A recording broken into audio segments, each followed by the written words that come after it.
नाज़रीन, अवामी न्यूज़ में ख़बरुनि जो सिलसिलो जारी है। अवांखे राणीपुर खां ख़बर ॾींदा आहियूं त बेहरा फाउंडेशन कॉलेज पारां स्कूल जे शागिर्दनि जे टैलेंट खे उजागर करण लाइ साइंस, टेक्नोलॉजी, आर्ट्स मेलो लॻायो वियो, जंहिं में मुख़्तलिफ़ स्कूलनि जे शागिर्दनि, उस्तादनि, शहरियुनि वॾे अंग में शिरकत कई। इन हवाले सां पेश आहे राणीपुर मां अवामी न्यूज़ जे रिपोर्टर नदीम शेख जी ही रिपोर्ट। जी बिल्कुलु, मां हिन वक़्तु मौजूदु आहियां राणीपुर जी बेहरा फाउंडेशन कॉलेज में, जिते स्कूल जे शागिर्दनि खे जे टैलेंट खे उजागर करण लाइ साइंस ऐं आर्ट मेलो लॻायो वियो आहे। अचो त हितां जे शागिर्दनि ऐं उस्तादनि सां ॻाल्हि ॿोल कयूं त उनजो हिन साइंस ऐं आर्ट मेले जे हवाले सां छा चवणु आहे।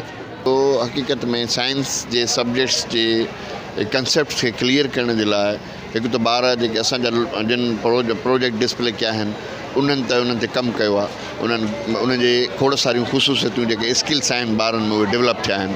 माना ॾिसो तव्हां, को ॿारु प्रोजेक्ट ठाहे जेकॾहिं टेबल ते बीही उनखे प्रेज़ेंट थो करे त प्रेज़ेंटेशन स्किल्स, उन ते जेको कमु कयईं उहो ग्रुप वर्क में कमु कयईं, उन खां पोइ जेको आहे कंसेप्ट खईं किथां साइंस जो, उन में मटीरियल जो यूज़ कयईं, क्रिटिकल थिंकिंग बि उन में आई, त उहो ठाहिण जो तरीक़ो ऐं उन खां पोइ उन में दिलचस्पी ऐं उहो जेको बि प्रैक्टिकल ॿार कयो आहे उहो जेको जॾहिं प्रेज़ेंट थो करे ऐं पाण थो ठाहे त उहो सॼी उमिरि उनखे उहा शइ जेका यादि रहिजी थी वञे। ये डिश एंटीना है, जो प्रोजेक्ट है, जो डिश एंटीना है, ये मतलब ये सैटेलाइट में सिग्नल खड़ी असांजे रिसीवर टीवी रेडियो में पहुचाईंदो आहे त असां कार्टून, ड्रामास ऐं फिल्म ॾिसी सघंदा आहियूं। त तव्हां ठाहिया पेपरनि में तव्हां मदद यादि थी वेंदो ऐं असां इहो ॾियणु चाहियूं था त तव्हां बि इहे कयो ऐं पाण इहे इन्हनि में ॾाढी मदद आहे। त सभिनी स्कूलनि खे इहो एग्ज़िबिशन करणु घुरिजे। इन एग्ज़िबिशन सां ॿारनि जी कॉन्सेप्ट लेवल वधंदी ऐं टीचर्स हिकिड़ो मौक़ो वधंदो जेके ॿार पोइते त रहिजी वञनि, उन्हनि खे अॻिते आणण जो, ऐं ॿारनि खे बि मौक़ो मिलंदो आहे त जीअं पंहिंजी कॉन्सेप्ट,